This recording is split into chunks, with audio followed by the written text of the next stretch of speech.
गुरुकुल की आवश्यकता, गुरुकुल का महत्व, उपयोगिता, इसी विषय पर आप सभी के समक्ष एक अपना उद्बोधन प्रस्तुत करेंगे हमारे ब्रह्मचारी जय, और वो आपके अपने गुजरात अर्थात गुजराती भाषा में। ओ વાનપ્રસ્થ સાધક આશ્રમના આ પ્રથમ વાર્ષિકોત્સવના દિવસે આગંતુક વિદ્વત આચાર્યગણ, ધર્મપ્રેમી સજ્જનો, વંદનીય માતૃશક્તિ અને વિદ્યાર્થીગણ બધાને સાદર નમસ્તે। આજે હું તમારી સામે એક એવા વિષય પર વાત કરવા જઈ રહ્યો છું જે માત્ર આપણી સંસ્કૃતિનો હિસ્સો નથી, પરંતુ આજના આધુનિક વિશ્વમાં પણ અત્યંત સંગત છે। શું તમે ક્યારેક વિચાર કર્યું છે કે હજારો વર્ષો પહેલાં શિક્ષણની વ્યવસ્થા કેવી હતી, જ્યાં વિદ્યાર્થીઓ માત્ર પુસ્તકો જ નહોતા વાંચતા, પરંતુ જીવન જીવવાની કળા, નૈતિકતા અને પ્રકૃતિ સાથે જોડાણ શીખતા હતા। હા, હું વાત કરી રહ્યો છું વૈદિક ગુરુકુળની। આ એક એવી જગ્યા હતી જ્યાં ગુરુ અને શિષ્યનો સંબંધ પિતા અને પુત્ર જેવો હતો।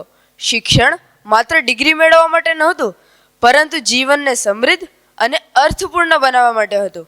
આજે હું એક 15 વર્ષનો યુવાન તમને વૈદિક ગુરુકુળના ઇતિહાસ, તેની વિશેષતા અને તેના મહત્વ વિશે એક સંક્ષિપ્ત ભાષણ આપીશ।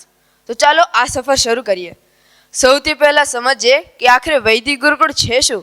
વૈદિક ગુરુકુળ શબ્દમાં ગુરુ એટલે શિક્ષક, કુળ એટલે પરિવાર, આ બે શબ્દોમાંથી બનેલું છે વૈદિક ગુરુકુળ, જે ભારતીય પ્રાચીન શિક્ષણ વ્યવસ્થાનું હૃદય હતું, જે વેદોના જ્ઞાન ઉપર આધારિત હતું।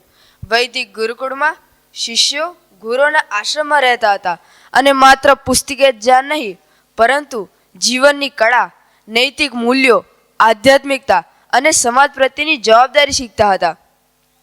પ્રાચીન સમયમાં ગુરુકુળો નદીના કિનારે, જંગલોમાં કે શાંત વાતાવરણમાં સ્થાપવામાં આવતા। આજે આપણે શહેરોમાં એસીવાળા ક્લાસરૂમમાં ભણીએ છીએ, પરંતુ તે સમયે શિષ્યો ખુલ્લા આકાશ નીચે વૃક્ષોની છાયામાં બેસીને શિક્ષણ મેળવતા હતા। ગુરુકુળોનો ઉદ્દેશ્ય માત્ર ડિગ્રી આપવાનો નહોતો, પરંતુ એક એવા વ્યક્તિત્વનું નિર્માણ કરાવવાનો હતો જે બૌદ્ધિક, નૈતિક અને આધ્યાત્મિક રીતે સશક્ત હોય। ચાલો હવે આપણે વૈદિક ગુરુકુળની કેટલીક ખાસ વિશેષતા વિશે વાત કરીએ, જે તેને આજની શિક્ષણ વ્યવસ્થાથી અલગ બનાવે છે। વૈદિક ગુરુકુળનો આધાર ગુરુ અને શિષ્યના પવિત્ર સંબંધથી હતો। ગુરુ શિષ્યને પોતાના બાળકની જેમ ગણતા, શિષ્ય ગુરુને દેવતા સમાન આપતા। આજે આપણે ટીચર્સને સર કે મેડમ કહીએ છીએ, પરંતુ તે સમયે ગુરુ એક માર્ગદર્શક હતા જે શિષ્યોના જીવનને આકાર આપતા। આ સંબંધ શ્રદ્ધા, આદર અને સમર્પણ ઉપર ટકેલો હતો। વૈદિક ગુરુકુળમાં ઋગ્વેદ, યજુર્વેદ, સામવેદ અને અથર્વવેદનો અભ્યાસ થતો। આ સાથે ઉપનિષદો, બ્રાહ્મણ ગ્રંથો, આરણ્યકો અને ધર્મશાસ્ત્રોનું પણ જ્ઞાન આપવામાં આવતું। આજે આપણે ફિઝિક્સ, કેમેસ્ટ્રી, મેથ્સ જેવા વિષયો ભણીએ છીએ, પરંતુ તે સમયે વેદોમાં ખગોળશાસ્ત્ર, ઔષધ વિજ્ઞાન, વૈદિક ગણિત, ફિલોસોફી જેવા વિષયોનો સમાવેશ થતો। આ જ્ઞાન શિષ્યોને બૌદ્ધિક અને આધ્યાત્મિક રીતે સશક્ત બનાવતું। વૈદિક ગુરુકુળનું શિક્ષણ માત્ર પુસ્તકો સુધી મર્યાદિત નહોતું, પરંતુ યુદ્ધકળા, ધનુર્વિદ્યા, ખેતી, પશુપાલન, સંગીત, નૃત્યકલા, હસ્તકલા અને ઔષધ વિજ્ઞાન જેવા વિષયોનો પણ સમાવેશ થતો। આજે આપણે એક્સ્ટ્રા કરિક્યુલર એક્ટિવિટીની વાત કરીએ છીએ, પરંતુ તે સમયે આ બધું ગુરુકુળમાં શિક્ષણનો એક અભિન્ન હિસ્સો હતો। આનાથી શિષ્યોનો માનસિક, શારીરિક અને આધ્યાત્મિક વિકાસ થતો।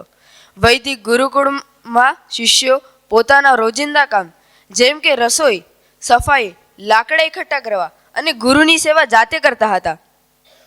આજે આપણે DIY, ડુ ઇટ યોર સેલ્ફની વાત કરીએ છીએ, પરંતુ તે સમયે આ એક જીવનશૈલી હતી।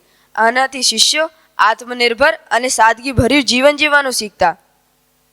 વૈદિક ગુરુકુળના સિદ્ધાંતો સત્ય, અહિંસા, ધર્મ, કર્તવ્ય અને શિસ્તનું મહત્વ શીખવાડતા। આજે આપણે વેલ્યુ એજ્યુકેશનની વાત કરીએ છીએ, પરંતુ તે સમયે આ એક જીવનનો આધાર હતો। આનાથી શિષ્યો જવાબદાર બનતા। વૈદિક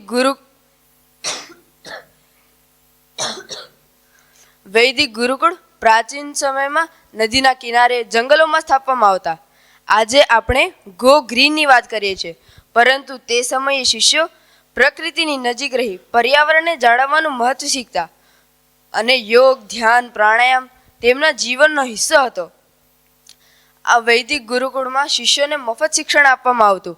ગુરુ દક્ષિણા સ્વરૂપ શિષ્યો પોતાની સેવા અને શ્રદ્ધા આપતા હતા. વૈદિક ગુરુકુળે ભારતની સંસ્કૃતિ, ધર્મ અને જ્ઞાનની પરંપરાઓને સદીઓ સુધી ટકવી રાખી. ઋષિ વશિષ્ઠ, વિશ્વામિત્ર, સાંદીપની, દ્રોણાચાર્ય જેવા મહાન ઋષિ મુનિઓના આશ્રમમાં આ પદ્ધતિ ખીલી છે. ઉદાહરણ તરીકે ભગવાન શ્રી રામ અને લક્ષ્મણે ઋષિ વશિષ્ઠના આશ્રમમાં અભ્યાસ કર્યો હતો. શ્રી કૃષ્ણ અને બલરામે સાંદીપનીના આશ્રમમાં અભ્યાસ કર્યો હતો. મહાભારતના અર્જુન અને અન્ય 5 પાંડવોએ દ્રોણાચાર્ય પાસે યુદ્ધ કળા અને શાસ્ત્રોનું જ્ઞાન મેળવ્યું હતું. આજે આપણે એવા યુગમાં જીવીએ છીએ જ્યાં ટેકનોલોજી, સ્પર્ધા અને ભૌતિકવાદ આપણા જીવનનો હિસ્સો બની ગયો છે. આવા સમયમાં વૈદિક ગુરુકુળનું મહત્વ ઓછું નથી થયું. મધ્યમ યુગમાં વિદેશી આક્રમણો અને આધુનિક શિક્ષણ પ્રણાલીના આગમનથી વૈદિક ગુરુકુળનું પરંપરાગત સ્વરૂપ ઘટી ગયું, પરંતુ તેના સિદ્ધાંતો હજુ પણ આપણી સાથે છે. આજના યુવાનોમાં નૈતિક મૂલ્યોનો અભાવ જોવા મળે છે. સોશિયલ મીડિયા, ગેમિંગ અને ઝડપી જીવનશૈલીની દોડમાં યુવાનો પોતાના મૂલ્યોને ભૂલી રહ્યા છે. આવા સમયમાં વૈદિક ગુરુકુળના સિદ્ધાંતો સત્ય, અહિંસા, ધર્મ, કર્તવ્ય અને શિસ્તનું મહત્વ શીખવાડે છે. આ જ્ઞાન યુવાનોને આપવાથી તે જવાબદાર અને સચ્ચરિત્ર નાગરિક બની શકે. આજે ભલે વૈદિક ગુરુકુળનું પરંપરાગત સ્વરૂપ ઘટી ગયું છે, પરંતુ તેના સિદ્ધાંતો હજુ પણ આપણી સાથે છે.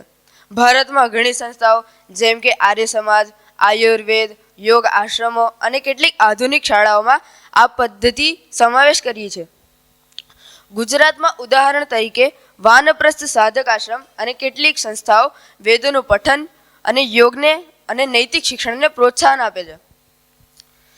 આપણને આધુનિક શિક્ષણમાં વૈદિક શિક્ષણને સમાવેશ કરવું જોઈએ. વેદોનું પઠન, યોગ ધ્યાનના વર્ગો, પર્યાવરણ જાગૃતિના કાર્યક્રમો કરવા જોઈએ, જેનાથી યુવાનોને આધુનિક જ્ઞાનની સાથે વૈદિક મૂલ્યોનો પણ લાભ મળી શકે. એક યુવાન તરીકે જ્યારે હું આ વાત સાંભળું છું ત્યારે મને લાગે છે કે આ પરંપરા આપણી સંસ્કૃતિનું ગૌરવ છે, જે આપણને જ્ઞાન, નૈતિકતા અને શિસ્તનું સમન્વય શીખવે છે. મેં યોગ અને ધ્યાનની પ્રેક્ટિસ કરી છે, જેનાથી મને માનસિક શાંતિ અને એકાગ્રતા મળી છે. હું માનું છું કે દરેક યુવાનને આ પદ્ધતિ અપનાવવી જોઈએ. અંતમાં હું આટલું જ કહેવા માંગુ છું કે એક યુવાન તરીકે આપણને આ પદ્ધતિને સમજવું જોઈએ, તેને આદર આપવો જોઈએ, તેને પોતાના જીવનમાં ઉતારવું જોઈએ. વૈદિક ગુરુકુળના આદર્શોને અપનાવી એક એવા સમાજનું નિર્માણ કરવું જોઈએ જે શાંતિથી, જ્ઞાનથી અને સમૃદ્ધિથી ભરપૂર હોય. આ વૈદિક ગુરુકુળની પરંપરાને આપણે ટકવી અને એક ઉજ્જવળ ભવિષ્યનું નિર્માણ કરીએ. આભાર.